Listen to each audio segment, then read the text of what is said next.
우리를 너무나 사랑하셔서 우리를 그 모든 죄악 가운데에서 구원하여 주신 주님 참으로 감사합니다. 우리를 구원하시기 위하여 그 독생자 예수 그리스도를 이 땅에 보내주시고 죄 없으신 예수님께서 우리를 대신하여 십자가에 달리시고 흘리신 피로 우리의 모든 죄를 영원히 깨끗이 단번에 대속하신 그 은혜와 사랑에 진정 감사드립니다. 또 그 은혜의 복음을 우리에게 맡겨주셔서 또 교회를 통해서 복음이 힘있게 증거됨을 믿고 또한 하나님께 감사드립니다. 하나님께서 맡겨주신 이 복음 아직 알지 못하는 이들에게 다 전하고 또 주님 앞에 서는 저희 될 수 있도록 도와주시길 원합니다.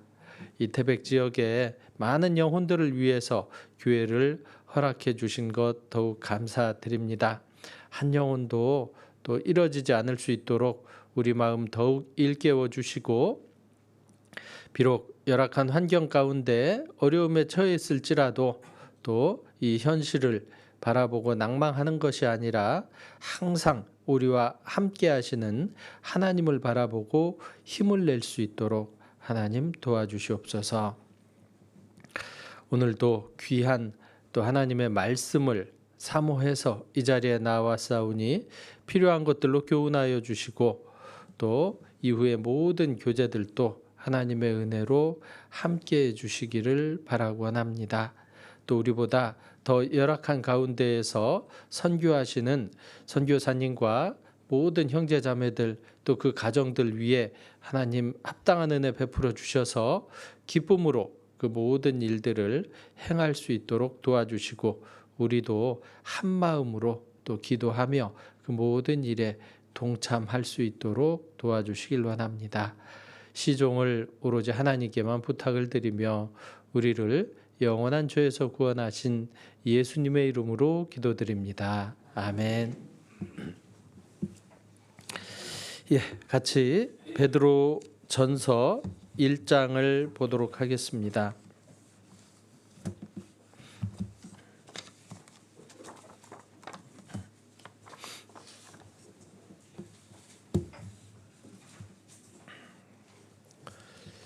베드로 전서 1장 1절부터 4절까지입니다. 베드로전서 1장 1절부터 이 4절까지 말씀을 천천히 같이 읽도록 하겠습니다. 예수 그리스도의 사도 베드로는 본도, 갈라디아, 갑바도기아, 아시아와 비두니아에 흩어진 나그네 곧 하나님 아버지의 미리 아심을 따라 성령의 거룩하게 하심으로 순종함과 예수 얻기 위하여 택하심을 입은 자들에게 편지하노니 은혜와 평강이 너희에게 있을 많을지어다.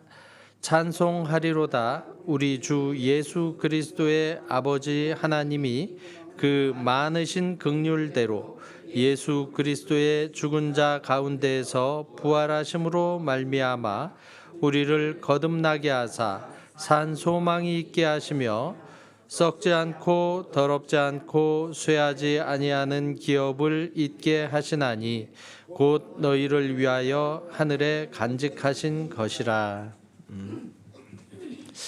오늘 좀 같이 배워보고자 하는 본문을 베드로전서 1장으로 잡았는데요. 여기에서 사도 베드로는 본도, 갈라디아, 갑바도기아, 아시아와 비두니아에 있는 흩어진 나그네에게 이 편지한다라고 말씀하십니다. 이 소아시아 지역 바로 그 이스라엘 위쪽이거든요. 쉽게 얘기하면 그쪽 지역에 있는 교회들에게 이 편지를 하고 있는데 그들을 지칭하는 단어가 하나 있죠. 그들을 뭐라고 불렀습니까? 흩어진 나그네다라고 불렀습니다. 글쎄 여기에 나그네가 계신지 모르겠습니다. 저만 나그네인가요?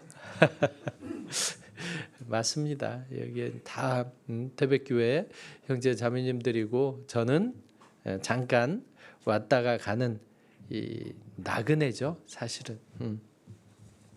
근데 이 흩어진 나그네들에게 이 편지를 했던 거예요. 흩어진 나그네 왜 흩어졌을까 생각을 해보면 대표적으로 크게 두 가지로 이렇게 말씀을 드릴 수 있는데요. 언제 흩어졌냐면 사도행전 8장에 보면 예루살렘에 큰 이 핍박, 큰 환란이 있었습니다. 대표적으로 누가 돌에 맞았죠? 예, 맞습니다. 감사합니다. 스데반 집사가 돌에 맞아 순교하는 그리고 나서 예루살렘에 얼마나 큰 핍박이 났든지 그때 스데반 집사만 돌에 맞은 건 아니거든요. 기록이 그렇게 돼 있을 뿐이고 얼마나 큰 환란이 있었든지 사도들 외에는 예루살렘에서 다 흩어지게 됐었습니다. 근데 그 흩어진 사람들이 어떻게 했죠? 여긴 잠깐 볼까요? 잡아두시고 사도행전 8장입니다.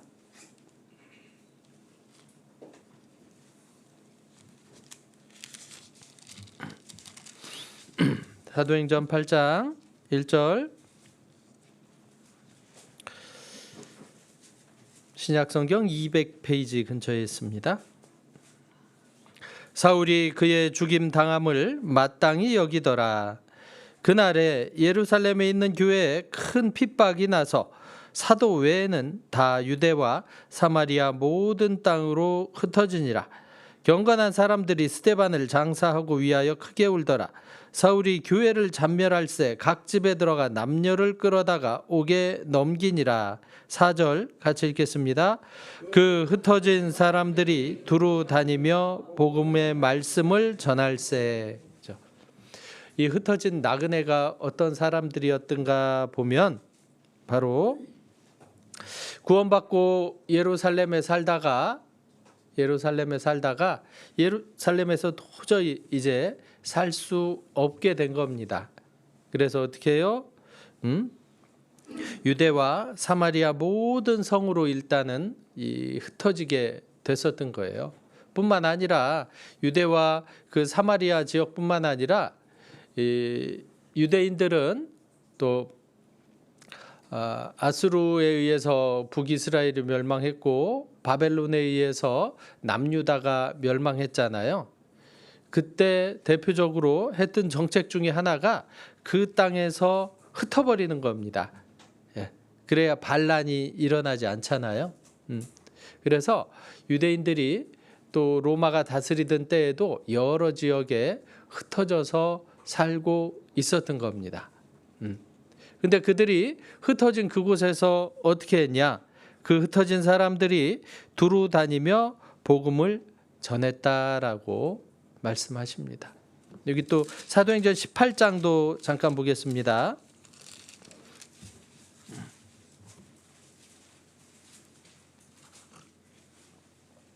1절 이후에 바울이 아덴을 떠나 고린도에 이르러 아굴라라 하는 본도에서 난 유대인 하나를 만나니 글라우디오가 모든 유대인을 명하여 로마에서 떠나라 한 고로 그가 그 아내 브리스길라와 함께 이달리아로부터 새로 온지라. 바울이 그들에게 가매 업이 같음으로 함께 거하여 일을 하니 그 업은 장막을 만드는 것이더라. 그죠? 브리스길라와 아굴라를 잘 아시리라고 생각합니다. 이들도 사실은 이 로마에 살다가 아굴라는 유대인이었던 것 같고요. 브리스길라는 아마 로마의 어떤 그 귀족 정도 되지 않았나 그렇게 생각이 듭니다. 근데 이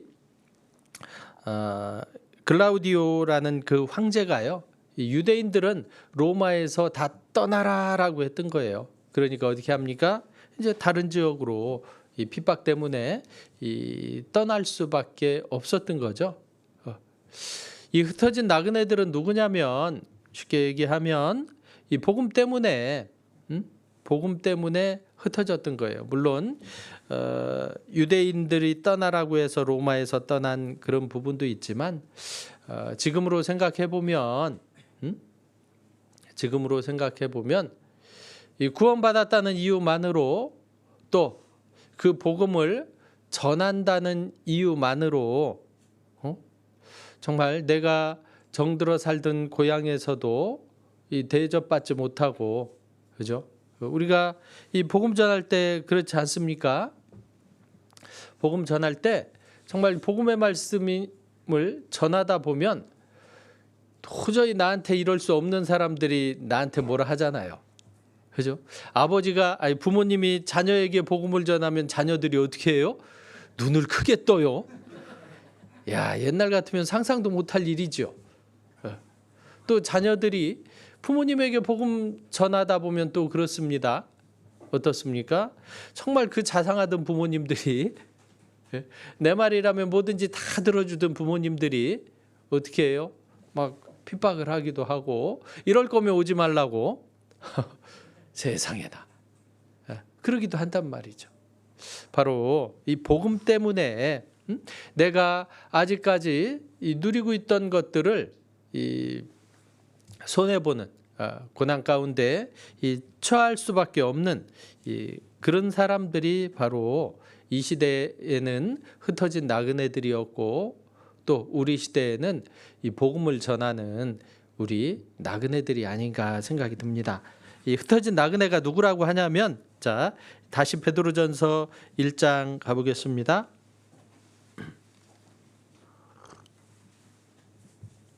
(2절) 곧 하나님 아버지의 미리 아심을 따라 성령의 거룩하게 하심으로 순종함과 예수 그리스도의 핏부림을 얻기 위하여 택하심을 입은 자들에게 편지하노니 은혜와 평강이 너희에게 더욱 많을지어다. 그 나그네가 바로 예수 그리스도의 피로 구원받은 사람들이다라고 말씀하시는 겁니다. 근데 나그네다라고 이야기를 하면 일단 나그네는 집 떠난 사람이잖아요. 고향 떠난 사람이잖아요. 요즘이야 뭐 집 떠나도 여행을 많이 다녀서 그런지 몰라도 집 떠나도 그나마 살만하죠. 많은 숙박시설들이나 교통 환경들이 좋아서. 그러나 우리 어르신들 가끔 자녀들 집에 가실 때 있죠. 자녀 집이 좋아요, 내 집이 좋아요?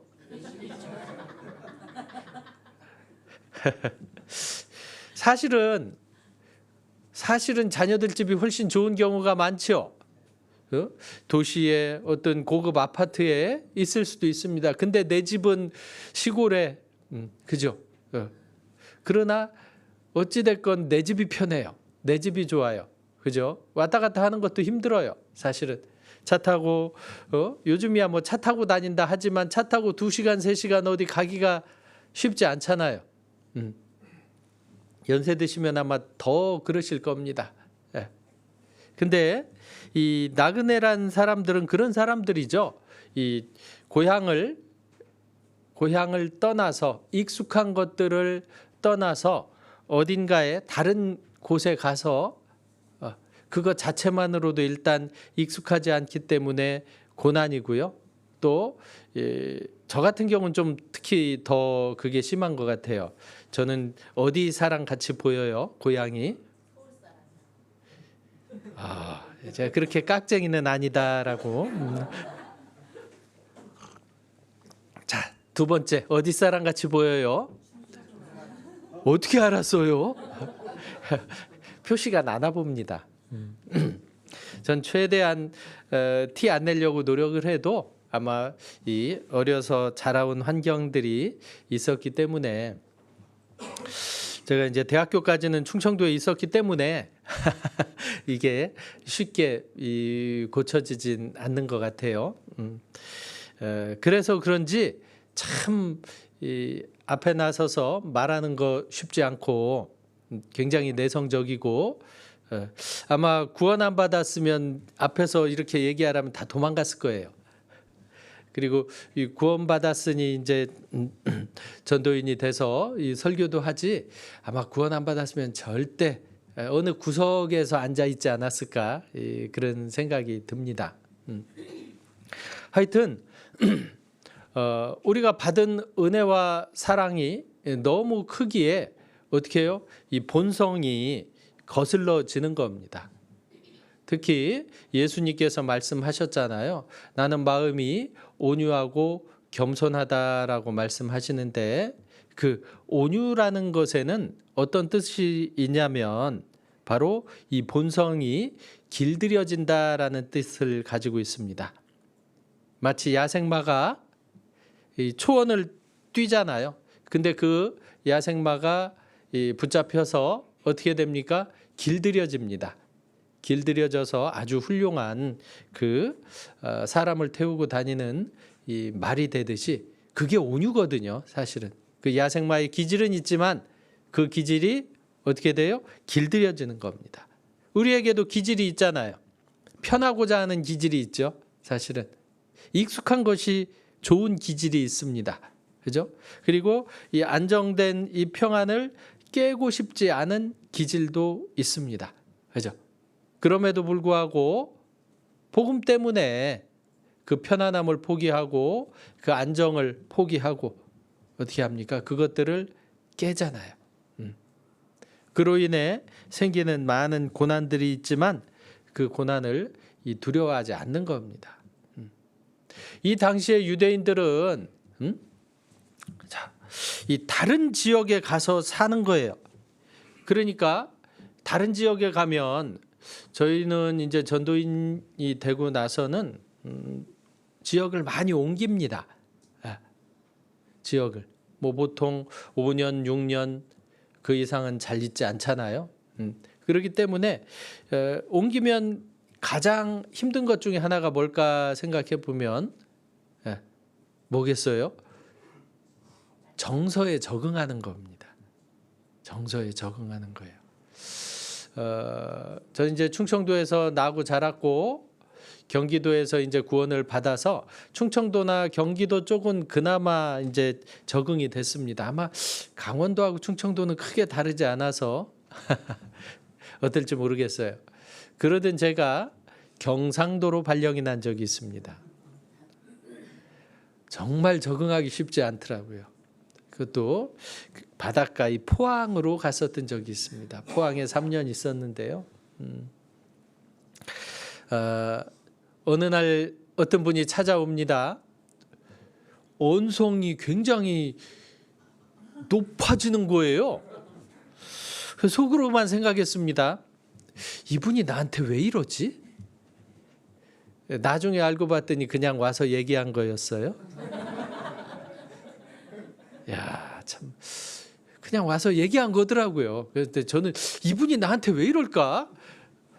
나하고 뭐 별 관계도 없는데 이런 이 적응하는데, 선교할 때도 더하죠. 같은 나라 안에서도 그 정서를 이해하는데, 제가 포항에서 물론 이제 저한테 뭐라는 사람들은 많지 않은데요. 조금은 있습니다. 근데 많지 않은데 이분들이 저한테 와서 어떤 말을 해도 제 마음에 문제가 안 되기까지 8개월 걸렸습니다. 8개월 후부터는 전혀 뭐 막 얼굴이 빨개져도 괜찮더라고요. 그 다음부터 이게 무슨 뜻인지 이제 정확히 이해를 했거든요. 같은 나라 안에서도 그렇습니다. 근데 제가 전라도에서는 안 살아봤어요. 그쪽 가면 이제 큰일입니다. 또 그건 또 어떻게 적응해야 되나. 하여튼 같은 나라 안에서도 그런데 말도 안 통하는 외국에 가면 어떨까요? 아마 선교사님들이 가장 힘든 것 중에 하나가 그 문화에 적응하는 거다라고 얘기합니다. 문화에 적응하는 거예요. 그래서 언어를 배우고 그 문화를 배우는 것으로 시작을 하는 거예요. 이 당시 유대인들 어땠겠어요? 달라요. 생각 자체가 달라요. 습관도 다르고 행동 양식도 달라요. 이 나라에 가선 이게 죄인데 이 나라에 가선 아닌 거잖아요. 그죠? 이런 부분들이 너무나 많았던 겁니다. 여기 베드로전서 2장 12절.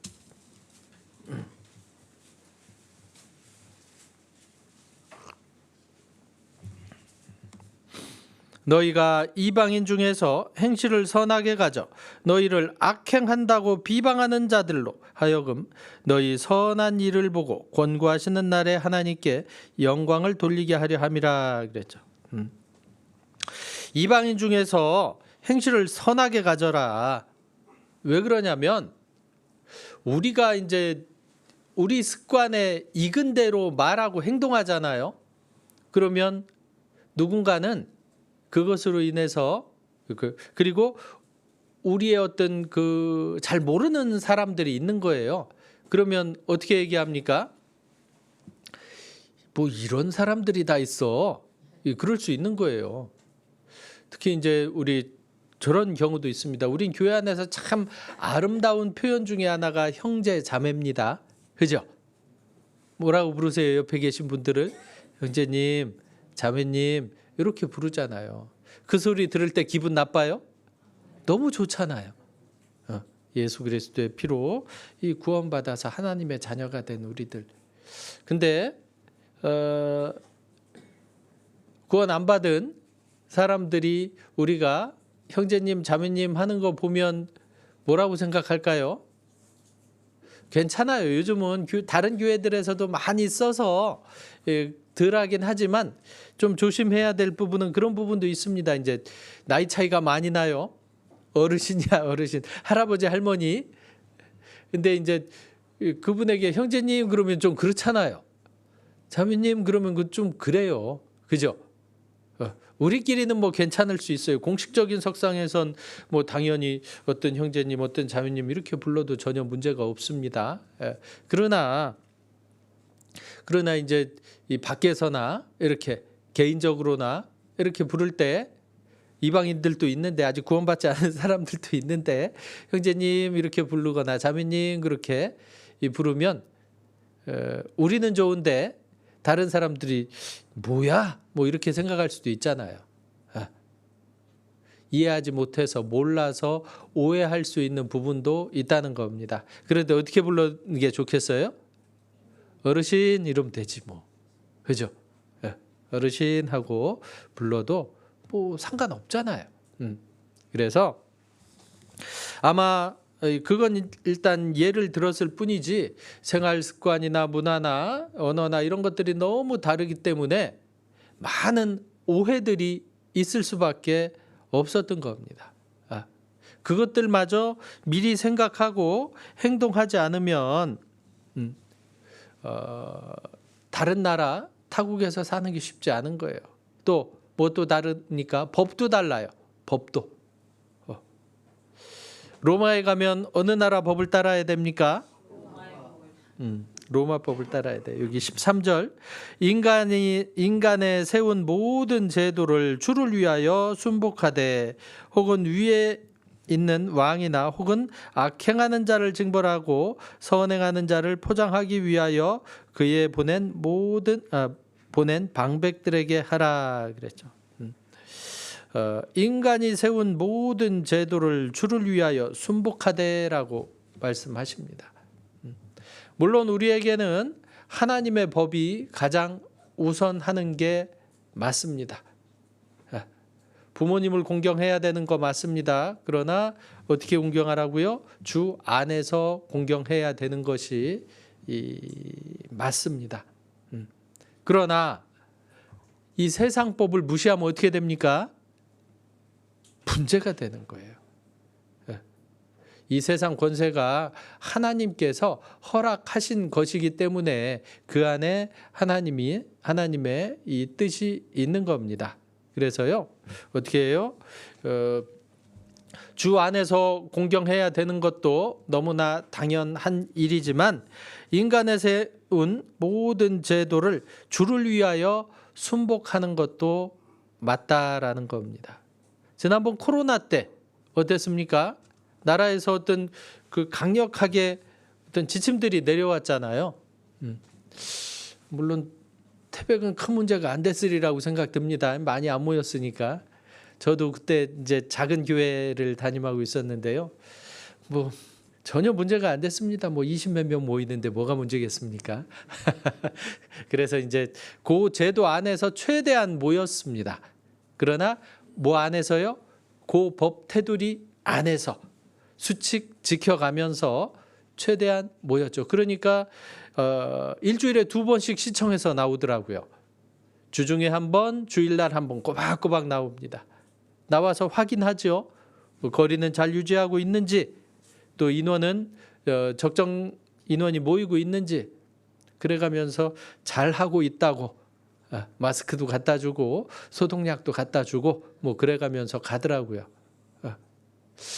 참 그게 중요한 것 같아요. 물론 우리가 받은 이 구원 은혜가 너무나 크고 감사합니다. 그러나 그것으로만은 이 세상에서 쉽지 않은 경우가 있어요. 하나님이 지켜주시죠, 당연히.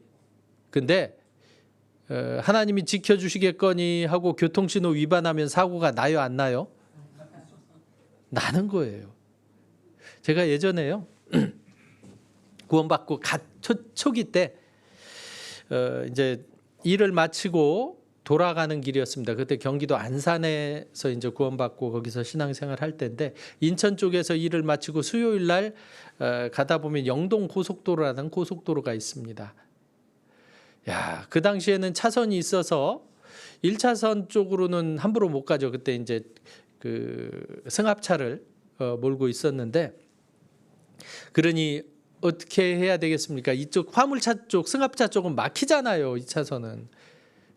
근데 이제 옆 차선은 막혀요, 안 막혀요? 덜 막히는 거예요. 수요 말씀 시작하게 생겼는데 어떻게 해야 돼요? 내가 빨리 집에 가고 싶어서도 아니고, 빨리 집에 가고 싶어서 저 곧장 교회로 갔어요. 교회로 갈 거였고, 교회 가서 말씀 들으려고. 그래서 어떻게 했죠? 살짝 비어있는 차선 쪽으로 차를 옮겼습니다. 아니나 다를까 뭐가 쫓아왔겠습니까? 경찰차가 쫓아오는 거예요. 그래서 그리고 이제 그 스티커를 고지서를 받고, 한편 마음속에 하나님, 이건 좀 너무하신 거 아니에요? 뭐 내가 빨리 집에 가서 씻고 쉬려고 한 것도 아니고, 수요일이라 수요일 날 말씀 들으러 가려고 조금이라도 빨리 가고 싶어서 차선을 위반했기로서니 그때 마침 경찰이 와서 잡으면 어떡합니까? 라고 생각을 잠깐 했던 적이 있어요. 근데요, 사람이 미련하여 자기 길을 굳게 하고 마음으로 하나님을 원망하는 일이 있는 겁니다. 하나님이 지켜주세요. 어디에서? 그 테두리 안에서 지켜주시는 겁니다. 그죠? 법 어겼으니 처벌받는 건 당연해요, 이상해요? 당연한 거예요. 그건 당연한 겁니다. 혹시 자칫하면 그럴 수 있기에 조심해야 된다는 겁니다. 그래서 그 모든 것들을 지켜야 돼요. 근데 문제는 알면은 지키겠는데 몰라서 못 지키는 경우도 있잖아요. 몰라서. 그죠? 아마 그런 많은 어려움들이 있었으리라고 생각합니다. 또 구원받은 그리스도인들에게 여기 4장, 베드로전서 4장 3절, 너희가 음란과 정욕과 술취함과 방탕과 연락과 무법한 우상 숭배를 하여 이방의 뜻을 쫓아 행한 것이 지나간 때가 족하도다. 그러므로 너희가 저희와 함께 그런 극한 방탕에 다름질하지 아니하는 것을 저희가 이상히 여겨 비방하나, 그러죠. 같이 죄 안 짓는다고 뭐라 그래요? 같이 죄 안 짓는다고. 참 대단하죠. 술 안 먹는다고 뭐라고 하고, 놀러 안 간다고 뭐라고 하고, 그죠? 그럼 우상숭배 같이 안 한다고 뭐라고 하고. 참 우리 구원받고 가장, 특히 형제들은 그렇습니다. 가장 넘어야 할 산 중에 하나가 뭐 회식이라든지 이런 부분도 있지만 집에서는 뭐예요? 제사 지내는 거예요.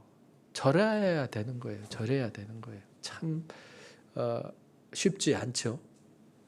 옛날에 어떤 형제님이 청년 때 간증했던 게 기억이 납니다. 이분이 나름 잘 사는 것 같은데 잘 아냐. 왜 그럴까 하는데 청년의 교제 때 이 간증을 하시는데 뭐였겠어요? 이 문제였던 겁니다. 정말 두려운 거예요. 저희 때만 해도 부모님이 더 무서웠잖아요. 어려서는 이제 어려서의 어떤 기억들이 있지요. 많이 혼나고 맞기도 하고 이랬던 기억들이 있기 때문에 그것들이 쉽게 없어지진 않습니다. 그래서 그런지 이 형제님이 그 부모님 앞에선 약해졌던 거죠. 그리고 나서 이 간증을 했던 기억이 납니다.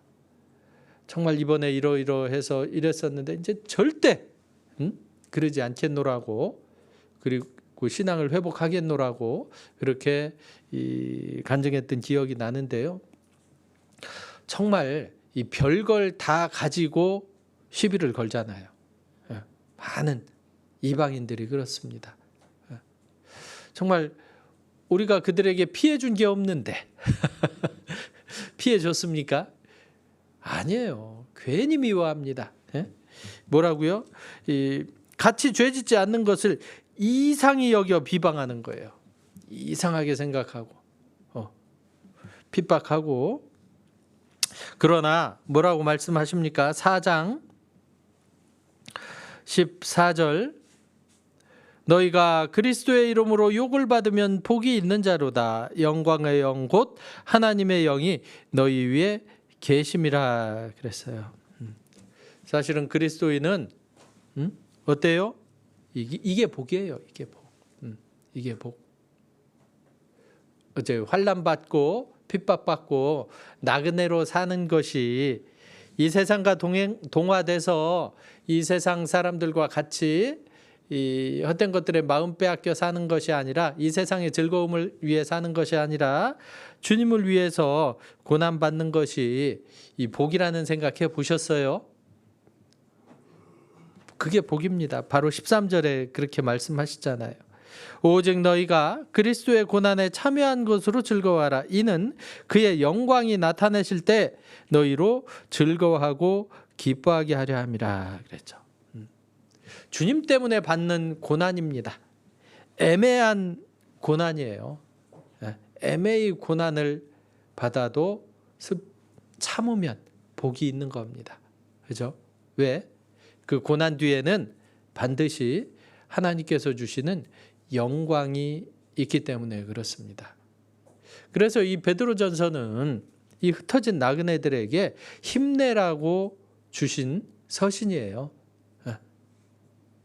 나그네가 힘을 내려면 어떻게 해야 될까요? 환경을 바꿔줘야 될까요?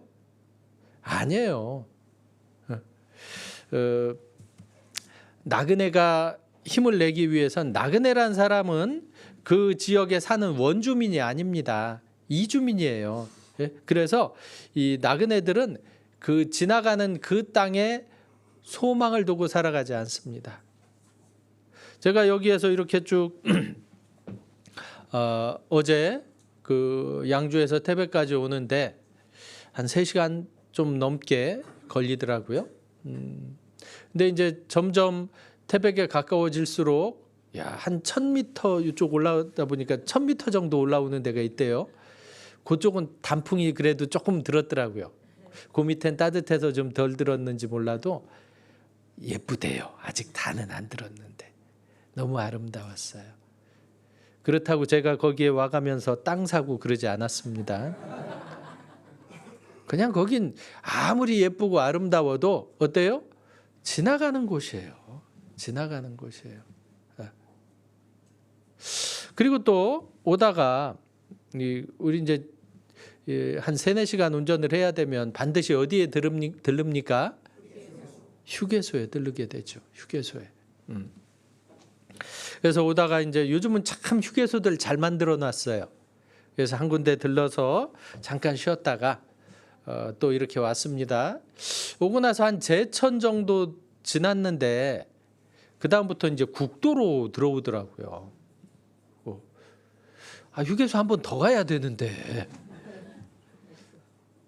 뭐 마땅한 휴게소가 없는 거예요. 여기가 휴게소일까 하고 보면 식당이고, 그래서 그냥 왔습니다. 근데요, 좋은 휴게소에 들리면 잠깐 기분 좋아요. 그죠? 편하고 좀 쉬었다 올 수 있고, 어떤 나쁜 휴게소에 들르면 화장실도 못 가기 싫은 그런 휴게소도 있지요. 그렇다고 뭐가 바뀝니까? 좋은 휴게소에 들르면 거기에 한 3박 4일 머물다 오고, 나쁜 휴게소에 들르면 그냥 옵니까? 아니에요. 휴게소는 휴게소 본연의 역할만 하면 되는 거예요. 잠깐 쉬었다가 볼일 보고 오면 되는 겁니다. 아무리 좋아도 거기서 잠깐 조는 거 외엔 할 게 없어요. 아무리 나빠도 그것 때문에 내 어떤 그 여정에 문제가 생기지 않습니다. 그죠? 왜요? 저에게는 태백교회라는 목적지가 있었기 때문에 그렇습니다. 목적지. 나그네는 그런 사람들이에요. 확실한 목적지가 있는 사람들이 나그네입니다. 목적지 없이 정처 없이 떠도는 사람을 뭐라고 부르는지 아세요? 김삿갓이라고 부르죠. 김삿갓 뭐라고 불러요? 앞에 방랑시인이래요. 방랑자. 똑같이 여행을 하는데 그냥 발길 닿는 대로 떠도는 떠돌이에요. 떠돌이. 목적지가 없습니다. 그러니 오늘은 어디 가서 무엇을 먹고 오늘은 어디 가서 어떻게 잘까, 뭐 이런 걱정해가면서 떠돌아다니는 겁니다. 혹시 우리도 신앙생활 해가면서 무엇을 먹을까, 무엇을 마실까, 무엇을 입을까 염려하십니까? 하나님은 염려하지 말라라고 말씀하셨는데, 무엇을 먹을까, 무엇을 마실까, 무엇을 입을까 때문에 그것이 문제가 돼서 나 이것 때문에 신앙생활이 어려워요. 오늘은 그것 때문에 교회를 못 가겠네요. 나 이것 때문에 교제를 못 나가요. 이런 사람이 뭐예요? 방랑자입니다. 떠돌이에요. 떠돌이. 그러나 그것들이 전혀 문제가 안 되는 사람이 있죠.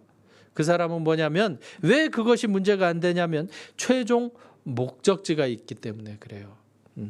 베드로전서 1장의 표현으로 보면, 자, 1장 3절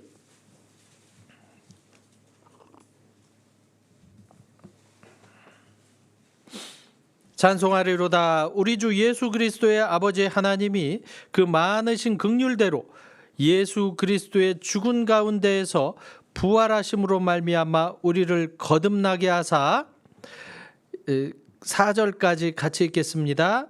산 소망이 있게 하시며 썩지 않고 더럽지 않고 쇠하지 아니하는 기업을 잊게 하시나니 곧 너희를 위하여 하늘에 간직하신 것이라. 그래요. 하나님께서 우리에게 주신 것이 무엇이냐면 바로 소망이라는 것을 주셨다라는 겁니다. 근데 그 소망은 어떤 소망이냐면, 어떤 소망이라고요? 산소망이라는 겁니다. 산소망. 산소망. 그럼 죽은 소망도 있나 봐요. 죽은 소망. 산소망과 죽은 소망의 차이가 뭘까? 죽은 소망은 이루어질 수 없는 소망입니다. 확실하지 않은 소망이에요. 확실하지 않아요. 긴가민가해요. 이렇다고 말은 하는데 이게 이렇게 될까 싶은 거예요. 그리고 그렇게 된 걸 한 번도 본 적도 없어요. 마치 뜬구름 잡는 것 같은 그런 소망이 죽은 소망인 겁니다. 그러나 산 소망은 어떤 소망입니까? 반드시 확실히 그렇게 되는 소망이에요. 반드시 이루어질 약속을 산 소망이다라고 이야기할 수 있습니다. 하나님은 우리에게 산 소망을 주셨는데 어떻게 산 소망을 주셨냐? 3절 중간에 보면 그 많으신 긍휼대로 예수 그리스도의 죽은 자 가운데 부활하심으로 말미암아 우리를 거듭나게 하사 그랬죠. 예수 그리스도의 죽은 자 가운데 부활하셨다라고 말씀하십니다. 예수 그리스도의 죽음과 부활. 예수는 우리를 범죄함을 위하여 내어줌이 되고 우리를 의롭다 하심을 위하여 다시 살아나셨습니다. 우리가 하나님의 자녀가 될 수 있는 가장 확실한 증거는 우리의 죄값을 예수님이 치러주셨는데 그 예수님의 값은 도대체 어떤 값이었냐라는 거죠. 성결의 영으로는 죽은 가운데 부활하여 능력으로 하나님의 아들로 인정되셨으니 곧 우리 주 예수 그리스도시니라라고 로마서 1장에서 말씀하고 계십니다. 죽은 가운데에서 부활했다라는 건 이 몸으로 다시 살아났다는 것이 아니라 죽었는데 어떻게 해요? 신령한 몸으로 다시 살아나셨어요. 그 말은 무슨 얘기냐면 예수님은 비록 사람의 몸을 입고 이 땅에 오셨지만 그분의 원래 그분은 누구다? 그는 근본 하나님의 본체시나라고 말씀하시죠. 하나님이셨다고요. 하나님이셨어요. 그래서 우리를 구원하시기 위하여 그 하나님께서 사람의 몸으로 입고 이 땅에 오시고 그 육신의 죄를 정하시고 그 육신은 피 흘려 우리의 모든 죄를 갚았지만 그분이 하나님의 아들이라는 확실한 증거를 보여주시기 위해서, 왜냐하면 그분이 하나님의 아들이어야만이, 그분이 하나님 자신이셔야만이, 그분이 창조주이셔야만이 염소와 송아지의 피로 아니하고 오직 자기 피, 바로 창조주의 피, 사도행전 20장에는 하나님이 자기 피로 사신 교회를 치게 하셨다라고 말씀하십니다. 그래야만이 우리의 구원이 단번에 영원히 용서됐다는, 영원 속죄 단번 구원이 이루어질 수 있는 거예요. 그러기에 우리에게는 이제 산 소망이 생길 수 있는 겁니다. 아, 그렇구나. 이렇다면 예수님 그 한 분이 2000년 전에 단 한 번 죽으셨지만 우리의 모든 죄가, 인류의 모든 죄가, 또 나의 모든 죄가 한 번에 용서되는 것이 가능하구나. 그리고 그 하나님께서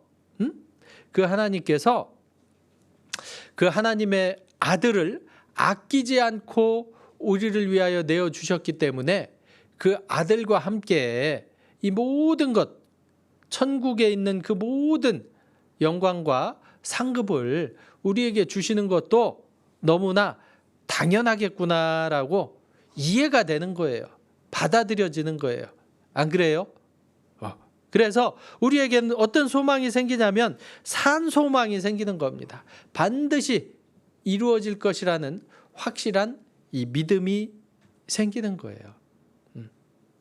반드시 그렇게 됩니다. 우리의 인생길은, 이 나그네 길은 이 세상에서 끝나는 것이 아니라 잠시 잠깐 후 이 나그네의 길이, 이 순례의 길이 지나가잖아요. 자, 여기 1장 6절. 그러므로 너희가 이제 여러 가지 시험을 인하여 잠깐 근심하게 되지 않을 수 없으나 오히려 크게 기뻐하도다 그랬죠. 아무리 어렵고 힘들어도 잠깐 근심이라는 거죠. 이게 영원히 지속되지 않는 거예요. 이게 전부가 아니라는 거예요. 잠시 잠깐 후에 뭐가 있습니까? 주님 앞에 서는 날이 있는 거예요. 우리 직장인들은 무엇을 바라보고 일을 하십니까? 그렇죠. 아유, 맞습니다. 월급. 근데 그 월급이 안 나와요. 어떻게 하실래요? 때리쳐야죠. 뭐 그거. 저희도 이제 건축을 했는데 건축을 해서 이제 마무리 단계에 있습니다. 조금 있으면 허가 나오면 이제 입당식을 하려고 하고 있는데요. 일하시는 분들을 이렇게 봤어요. 건축 정말 어렵죠. 현장 일 하는 거 정말 어렵습니다. 근데요, 이분들 보면 새벽부터 나와서 일하시더라고요. 새벽부터 나와서. 그리고 근데 한 4시 되니까 다 들어가더라고요. 요즘은 그렇게 일하시나 봐요. 4시 되니까 뭐 다들 짐 싸가지고 다 가더라고요. 근데 한 팀에서 찾아왔어요. 한 팀에서. 저희는 돈을 다 지급했고 건축회사도 그 팀장에게 돈을 다 지급했는데 한 달이 지났는데 돈을 못 받았다고. 확인해 보라고 이렇게 지급했고 우리는 거기서도 지급을 했어요. 그러니 그 사람에게 가서 알아보라고 하고 이제 왔었는데 뭐 그 뒤로는 안 찾아오는 거 보니까 받긴 받았나 봐요. 근데 그 달에 안 나온 거죠. 그 달에 안 나오니까 그거 찾기 위해서 어떻게 합니까? 찾아오는 거예요. 찾아오는 거예요. 왜? 그게 소망이었거든요. 왜 꼭두 새벽부터 나와서 그 추위와 더위를 무릅쓰고 일하냐고요. 뭐 때문에?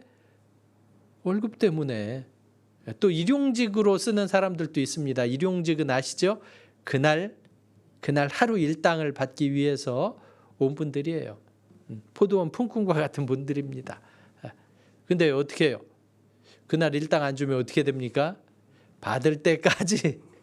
왜? 그걸 위해서 참았던 거예요. 그걸 위해서.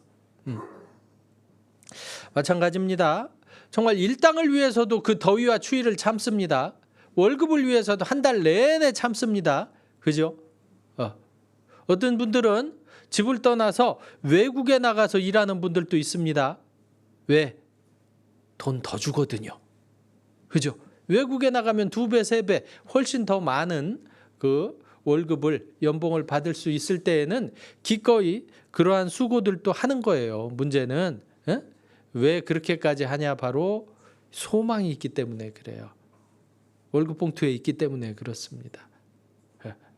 우리도 여기가 전부라면 절대 이렇게 안 살 겁니다. 그러나 이 세상 형적은 어떻게 해요? 지나가는 거예요. 지나가는 가운데 조금 더 맛있는 거 먹을 수도 있고 편하게 살 수도 조금 더 행복하게 살 수 있을지는 모르겠지만 이것이 목적이 아니었던 겁니다. 우리의 최종 목적지는 우리의 시민권은 어디에 있습니까? 하늘에 있는 거예요. 자, 여기 빌립보서 3장 잠깐 보겠습니다. 20절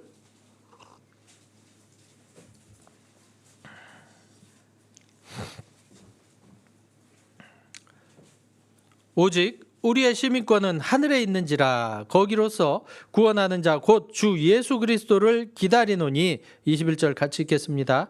그가 만물을 자기에게 복종케 하실 수 있는 자의 역사로 우리의 낮은 몸을 자기 영광의 몸의 형체와 같이 변케 하시리라. 우리가 이 땅에서 천국의 소망을 두고 천국 시민권자답게 살아가면 잠시 잠깐 후에 주님 오신다고 했죠? 결코 지체하지 아니하실 겁니다. 오시면 그때 어떻게 되냐면 그가 만물을 자기에게 복종케 하실 수 있는 자의 역사로 만물을 창조하시고 만물을 지금도 운행하고 계신 분이 하나님이시잖아요. 전지전능하신 분이시잖아요. 그 전지전능한 하나님께서 우리 몸도 어떻게 해요? 우리의 낮은 몸을 자기 영광의 몸의 형체와 같이 변케 하실 거예요. 변케. 야, 우리 그 어르신들 특히 그러시죠. 안 아팠으면 좋겠죠. 안 아팠으면. 아마 좀 아파 보신 분들은 소원이 하나 있습니다. 뭐겠어요? 안 아팠으면 좋겠다. 이것만 안 아프면 내가 이것만 안 아프고 고쳐질 수 있다면 얼마까지 투자하실 수 있겠습니까? 아마 의외로 많이들 투자하실 겁니다. 실제로 그렇게들 하고 계시고요. 많은 불편도 감수하십니다. 그죠? 치료받잖아요. 특히 이제 연골이나 이런 수술을 하시잖아요. 너무 아프니까. 이것만 안 아프다면, 근데 연골 수술하면 진짜 아프대요. 재활할 때 너무 아프답니다. 그것도 감수하잖아요. 돈도 감수하고 고통도 감수하고, 그죠? 왜? 안 아프다니까. 안 아파진다니까. 그죠? 잠시 잠깐 후에 주님 앞에 가면 어떻게 될까요? 우리의 낮은 몸을 자기 영광의 몸의 형체와 같이 변케 하신대요. 바꿔주십니다. 바꿔주실 것 같아요? 안 바꿔주실 것 같아요? 반드시 그렇게 된다고요. 이게 산소망입니다. 하나님이 자기 아들을 우리를 위해 내어주셨어요. 근데 그 아들과 함께 뭔들 못 주시겠어요? 아들도 줬는데. 우리도 그렇잖아요. 큰 걸 줬는데 작은 거 못 주겠습니까? 그죠? 그러기에 우리는 그 소망을 가지고 있는 거예요. 나그네는 그 어려움을 이길 수 있는 단 한 가지가 있다면 바로 소망이에요. 목적지예요. 목적지. 그리고 그 목적지에서의 확실한 이 약속입니다. 우린 그걸 가지고 있는 거예요. 하나님 앞에. 그러기에 그 근거 있는 확실한 소망이 있기에 우리는 이 잠시의 어려움들을 이길 수 있는 겁니다. 어떤 소망일까 생각해 보면 천국 소망입니다. 첫 번째는. 그죠? 천국 소망. 천국 생각해 보신 적 있어요? 가끔 이제 요양병원 같은데 상담을 갈 때가 있습니다. 뭐 참 안타깝죠. 엊그제도 한 요양병원에 뭐 부탁을 해서 다녀왔었는데요. 정말 안타까운 경우였습니다. 한 청년이 멀리에서 전화가 왔어요. 자기 할머니, 외할머니가 병원에 누워 계신데 뭐 그냥 반응이 없어요. 그냥 호스 이렇게 산소호흡기 꽂고 계시고, 근데 이제 그런 거죠. 어머니도 구원을 안 받았어요. 청년 혼자 구원을 받아 있는 상태예요.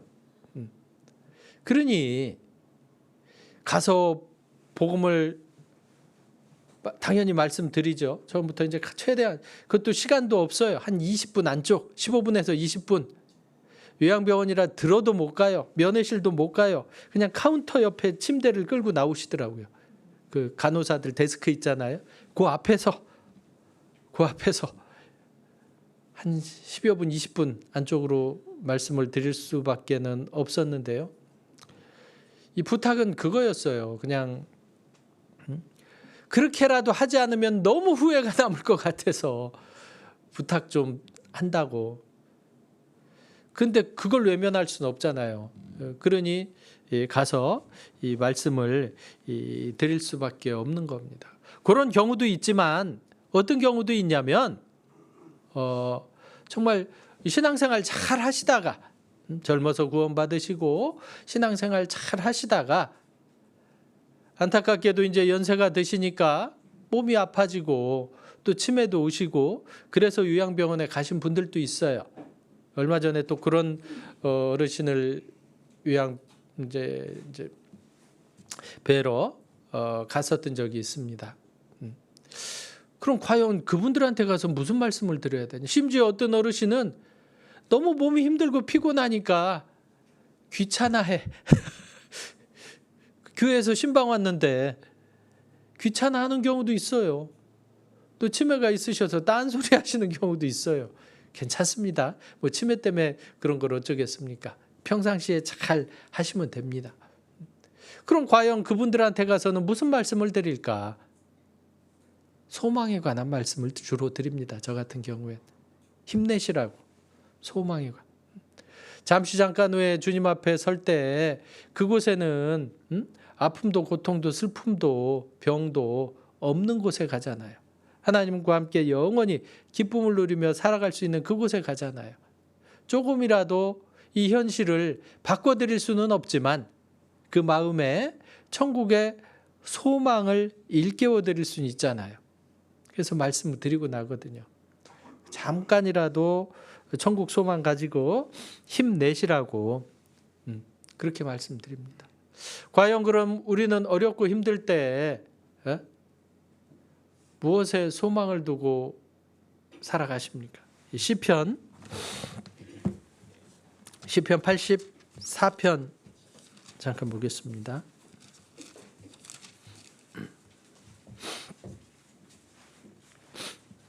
시편 84편 1절 만군의 여호와여 주의 장막이 어찌 그리 사랑스러운지요 내 영혼이 여호와의 궁정을 사모하여 쇠약하며 내 마음과 육체가 생존하시는 하나님께 부르짖나이다. 그러죠. 주의 장막, 주의 장막이 뭐겠어요? 하나님 나라입니다. 천국입니다. 하나님의 장막이 우리와 함께 있는 곳이 천국이 하나님의 집, 하나님 나라입니다. 근데요, 그 하나님의 나라를, 천국을 우리는 얼마나 소망하고 사랑하며 살아가는지 모르겠습니다. 심지어 이 표현이 2절 내 영혼이 여호와의 궁정을 사모하여 쇠약하며 그러죠. 사모하여 쇠약해 본 적 있으세요? 우린 그걸 뭐라고 부르죠? 상사병. 상사병. 누군가 보고 싶어서 안 보면 죽을 것 같아서 그래 본 적 있어요? 있어도 그분이 옆에 없으면 말하기 어렵죠. 사실은. 네. 하여튼 그래요. 그걸 상사병이라고 합니다. 옛날에 노래 가사 중에 그런 가사가 있어요. 참 구원 받은 후로 천국 생각할 때는 아마 그 가사가 더 이해가 되더라고요. 무슨 가사인지 아세요? 제가 차마 불러드릴 수는 없고 가사만 말씀드리면 보고 있어도 이거 아시죠? 더 이상 못하겠네. 보고 있어도 보고 싶대요. 이해가 되십니까? 보고 있어도 보고 싶대요. 보고 있는데 보고 싶어요. 와, 아마 진짜 간절히 사모하고 사랑한다면 아마 그 마음일 거라고 생각을 합니다. 군대 갔던 아들이 돌아왔습니다. 요즘은 하도 자주 나와서 그러지 않을지 몰라요. 어머니가 그 아들 한 번 보고 말아요. 계속 봐요.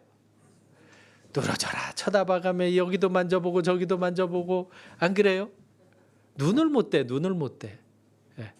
요즘은 보니까 이제 제가 이제 예전엔 잘 몰랐는데 요즘은 보면 우리 그 할아버지들 있잖아요. 할아버지들.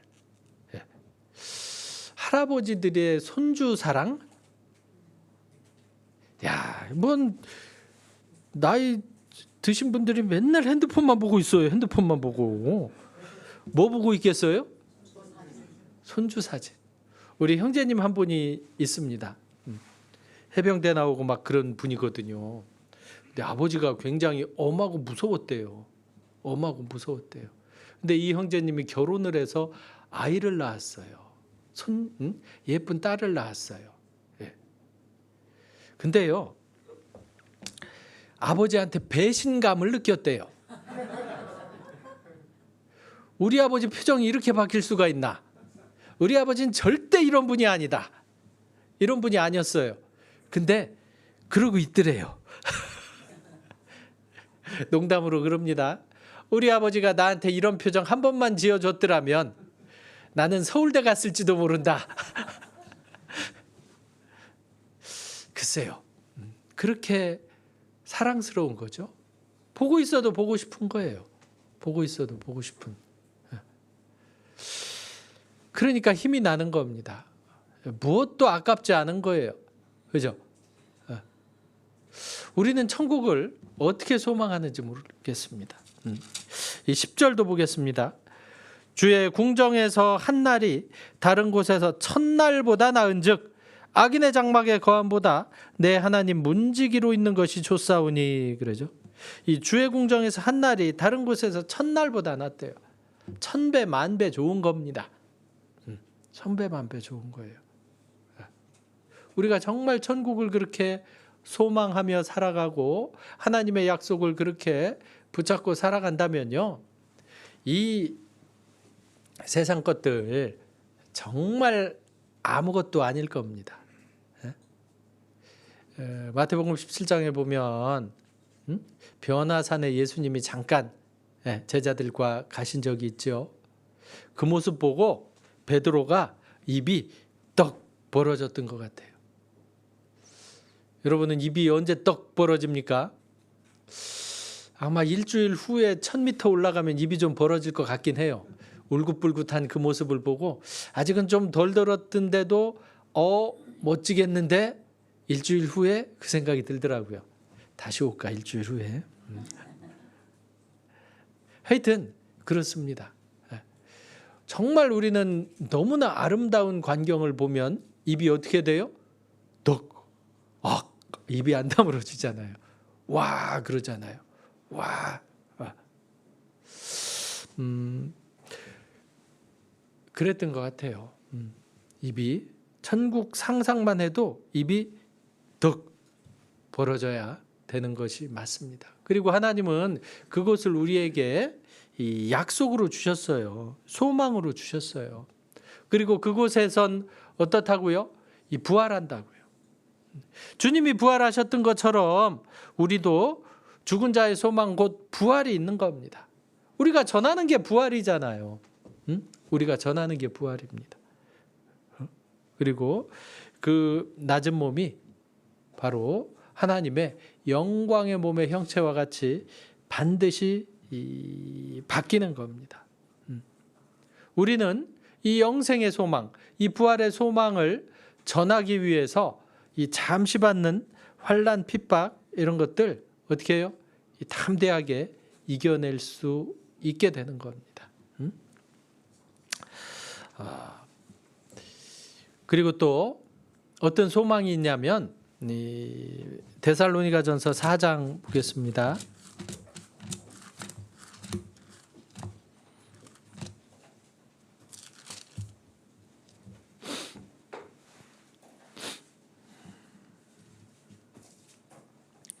데살로니가전서 4장 13절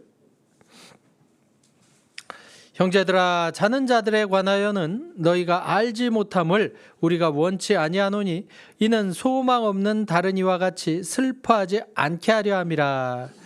17절 같이 읽겠습니다. 그 후에 우리 살아남은 자도 저희와 함께 구름 속으로 끌어올려 공중에서 주를 영접하게 하시리니 그리하여 우리가 항상 주와 함께 있으리라. 18절도 같이 읽겠습니다. 그러므로 이 여러 말로 서로 위로하라 그랬죠. 소망 없는 자들은 슬퍼합니다. 장례식에 가보면 알잖아요. 장례식에 가보면 정말 구원받지 않은 사람들이 특히 이제 부모님이든 사랑하는 사람을 떠나보낼 때 오열을 하는 걸 많이 보게 됩니다. 그죠? 왜 그럴까요? 이제 다시는 못 보니까. 다시는 못 본다면 그렇게 통곡을 해야 되는 게 맞습니다. 그죠? 그러나 우리 구원받은 그리스도인들의 장례식장, 물론 거기에도 슬픔은 있습니다. 왜냐하면 잠깐은 못 보니까. 어떤 그 슬픔은 잠시 헤어짐의 슬픔은 있지만 영원히 볼 수 없다는 그 절망은 없는 겁니다. 그죠? 우리 그리스도인들의 장례식장은 마치 잔치집과 같잖아요. 특히 오랜 병을 앓으셨던 분들이나 또 어르신들이나 이런 경우에는 정말 고생하시다가 이제 이 고통 없는 천국에 가시는 그런 길이기 때문에 우리는 그 기쁨으로 보내드릴 수 있어요. 그리고 다른 가족들을 어떻게 위로합니까?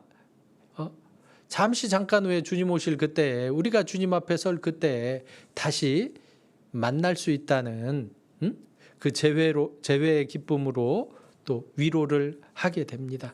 그죠? 우린 다시 만납니다. 어디서요? 하나님 나라 천국에서 만나요. 네. 그래서 더 잘 살아야 됩니다. 네. 여기서도 잘 살다가 만나야죠. 그죠? 네.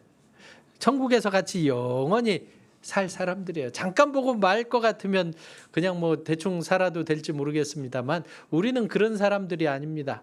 영원히 함께 천국에서 같이 살 사람들이에요. 그래서 우리는 서로에게 기쁨이 되고요, 서로에게 자랑이 되고, 서로에게 서로가 서로를 사랑하는 자들이 돼야 되는 거예요. 그러기에 우리 그 정말 하나님 앞에 소망을 가진 나그네들은 이제 어떻게 살아야 되냐면요. 여기 베드로전서 1장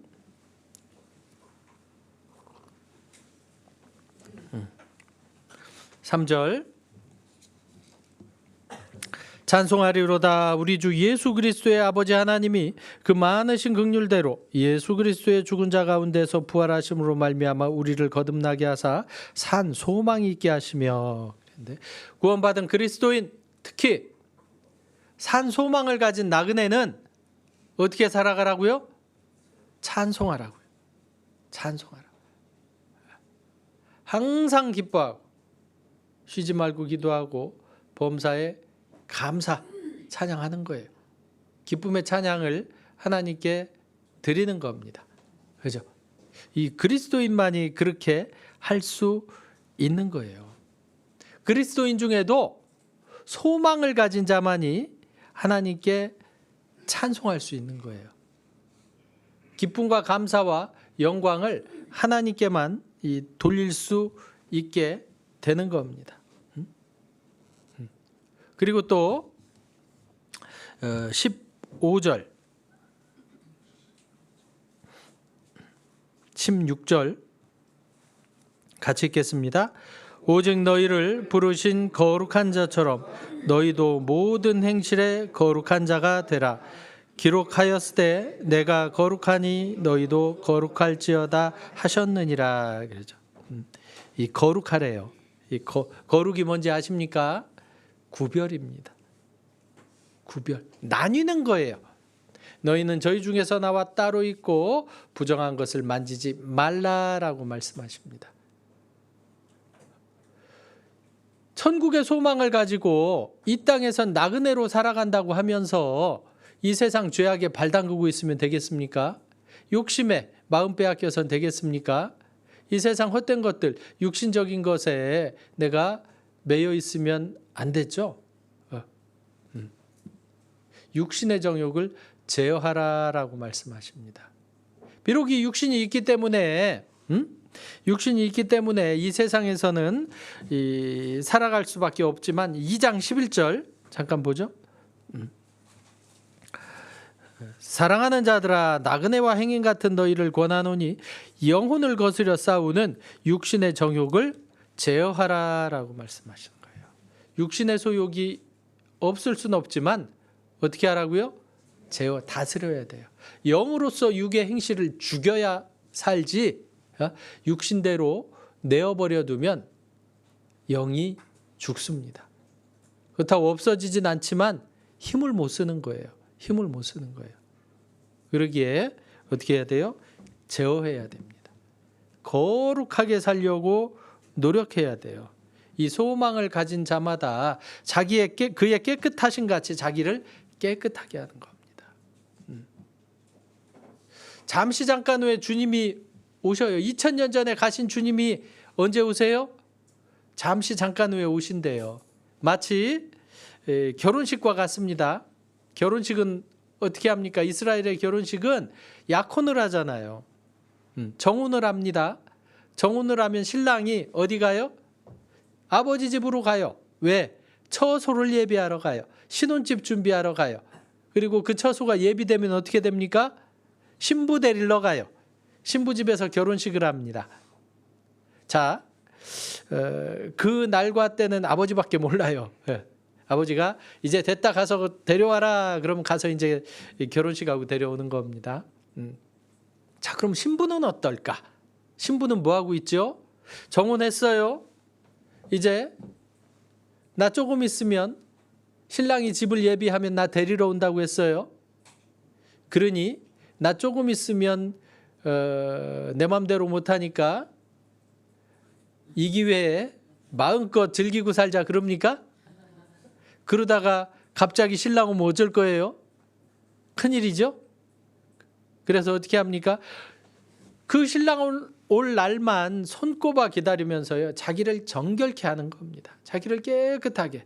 언제 와서 가자 그러면 갈 수 있게 준비하고 있는 거예요. 자기를 깨끗게 하고. 내가 거룩하니 너희도 거룩할지어다라고 말씀하십니다. 우리도 그렇게 그 소망을 가지고 주님 오실 날 간절히 사모하면서 기다리는 거예요. 베드로 후서도 잠깐 보면 베드로 후서 3장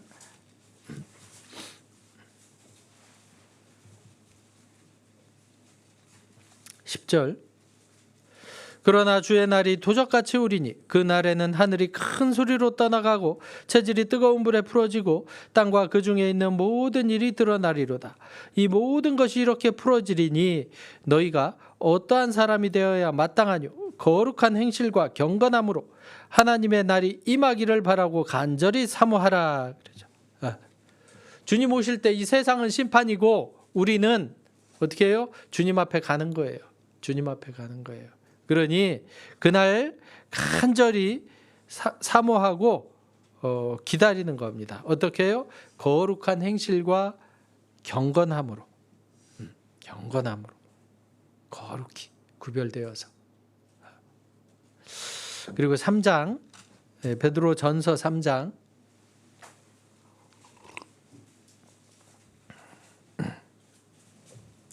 15절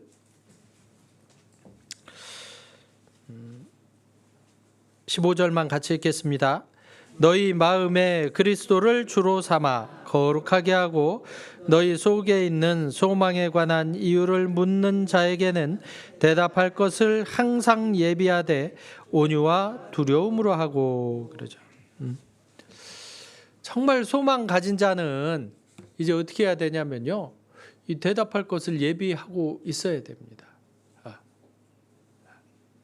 전해야 된다는 거예요. 어떤 사람들에게 전하냐면 정말 우리가 그리스도를 주로 삼아 거룩하게 살아갈 때 우리에게 소망 가지고 살아가는 우리에게 그 소망에 관한 이유를 묻는 자들이 나타나는 겁니다. 소망에 관한 이유를 왜 물을까요? 세상 사람들이 볼 때 그런 거예요. 나보다 잘난 게 하나도 없어. 그죠? 우리가 뭐 세상 사람들 보기에 특출나지 않지 않습니까? 근데 이 사람은 내가 그렇게 원해도 끊지 못하는 죄들을 끊고 있네. 예전에 담배 끊어보려고 노력해 보신 적 있습니까? 아주 별짓을 다 하죠. 연말만 되면 담배를 구겨서 버리고 라이터 버리고 뭐 어떻게 선언을 하고 뭘 하고, 이 죄랄까 그렇다는 거예요. 근데 그게 끊어지든가요? 그게 그렇게 쉽게 끊어졌으면 담배인상공사가 망했겠죠. 그렇게 끊어지는 게 아니더라는 거예요. 마치 죄가 그렇지 않습니까? 양심이 있기 때문에 이러면 안 되는데 해가면서 어느 순간 그 죄가 너무나 익숙해져서 당연해져 버렸잖아요. 근데 우리에겐 이 선한 양심이 있잖아요. 양심이 있기 때문에 정말 끊고 싶은 거예요. 끊고 싶은 거예요. 근데 끊어져야 말이죠. 근데 어떤 옆에 있는 누가 어느 날 뭐 교회를 잠깐 갔다 왔다 하더니 뭐 구원을 받았다 하더니 진짜 죄를 끊네. 담배도 끊고 술도 끊고 예전 같으면 죄 짓자고 앞장서 가더니 이제는 그런 자리들을 피하네요. 언제까지 가나 보자 하고 봤더니 꾸준히 가네. 이제 이런 사람이 이제 병에 걸릴 수도 있고 어려움에 처할 수도 있잖아요. 응? 담배를 끊어야 되겠어요? 술을 끊어야 되겠어요? 죄를 끊어야 되겠어요? 그럼 같이 술 먹던 사람에게 물어볼까요? 끊은 사람에게 물어볼까요? 당연한 겁니다. 근데 또 그거 끊고도 행복하게 잘 살거든요. 소망에 관한 이유를 묻는 자들이 나타난 거예요. 그때 우리는 대답할 것을 예비하는 겁니다. 먼저는 그런 사람들이 우리에게 묻게 만들어야 돼요. 묻게 만들어야 돼. 소망을 두고 살아가는 나그네들에겐 그런 걸 묻게 돼 있는 겁니다. 왜? 이 세상과 구별돼서 살아가거든요. 그리고 결정적인 순간이 찾아왔을 때 우리에게 도움을 청하게 됩니다. 그때 우리의 한마디가 그들의 마음을 움직일 수 있게 하는 거예요. 사실 전도는 물론 말을 통해서 하지만 말로만 하는 게 아닙니다. 뭘로 하죠? 평상시에 거룩한 삶으로 하는 거예요. 삶으로. 소망을 가진 자의 삶으로 많은 이들에게 이 복음을 전하게 되는 겁니다. 너희 빛을 비추게 하여 많은 사람들로 하여금 하나님 앞에 영광을 돌리게 하는 것이 우리의 어떤 이 경건한 삶이다라고 이야기할 수 있습니다. 그래서요, 또 그것이 우리의 삶의 목적이에요. 하나님께서는 우리에게요, 이 잠깐의 이 나그네의 길을 허락하셨습니다. 비록 그 길이 어색하고 익숙하지 않아서 힘들고 맞지 않는 부분들이 너무 많아 좀 어려울지라도 그 어려움은 뭐라고요? 잠시라고요. 잠시. 환난이라 해도 잠시 받는 환난에 경한 것이다라고 말씀하셨습니다. 그리고 그 어려움을 이길 수 있도록 뭘 주셨다고요? 소망을 주셨다고요. 하나님 나라 천국의 소망을 주셨고 그 천국을 계속해서 이 말씀을 통해서 일깨워주고 계신 거예요. 우리는 그 소망 붙잡고 이 땅에서 이 땅의 것들로 또 기뻐하고 즐거워하는 것이 아니라 하나님이 우리에게 허락하신 것들로 또 하나님 나라에 영원한 상급이 쌓이는 것으로 또 기뻐하며 즐거워한다면 그 모습을 보고 또 많은 이들이 우리에게 소망에 관한 이유를 물으리라고 생각합니다. 예, 같이 기도드리겠습니다. 하나님 참으로 감사드립니다. 우리에게 참 소망을 주셔서 비록 이 죄악된 세상 가운데 살아가지만 이길 수 있도록 하여 주셨고 또 이 소망을 또 전할 수 있도록 도와주신 것 감사드립니다. 우리에게 속한 영혼들 한 영혼도 놓치지 않게 하나님 모두 다 구원하셔서 주님 앞에 설 때 영광과 기쁨으로 함께하는 저희 될 수 있도록 도와주시옵소서. 모든 것 하나님께 감사드리며 우리를 구원하신 예수님의 이름으로 기도드립니다. 아멘.